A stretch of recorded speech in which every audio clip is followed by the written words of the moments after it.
ஒரு ஃபீலைன் கடலுக்கு விரும்பும் மனிதனின் பை மீது ஏறி அதன் மேலிருந்து உலகத்தை ஆராய்ச்சியாளர் போன்ற ஆவலில் பார்க்கின்றது. களஞ்சியத்தில் உள்ள தனது பை தேவைகளை கடவுள் யாரும் காட்டாமல் அதன் சுவாசத்தில் சிக்கினால் அந்த மனிதனுக்கு மகிழ்ச்சி கண்டு அதிலிருந்து ஒரு சிறுதானியம் எடுக்க முயற்சிக்கின்றது. அந்த மனிதன் நகைச்சுவையாக இருக்கும்போது பூனை ஓர் சிறுதானியத்தினை தொடர்ந்து பிடிக்க முயற்சி செய்கிறது.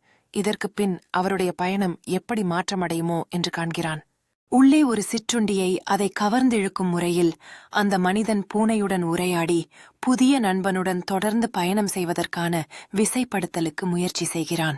பூனை அக்கறையுடன் அருகிலுள்ள அந்த மனிதனுடன் ஒன்றிணைத்துக் கொண்டிருக்கும் இரவுக்குப் பிறகு ஒரு வெற்றிகரமான நட்பின் ஆரம்பத்தை காணலாம்.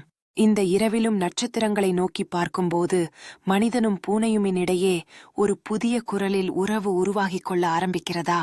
இந்த புத்திசாலியான பூனை மற்றும் ஆடம்பரமான மனிதனின் இடையில் விதிவிலக்கான ஒரு நண்பத்துவம் தோன்றி அவற்றின் இணைவிற்கு ஒரு புதிய அர்த்தம் வழங்குகிறது.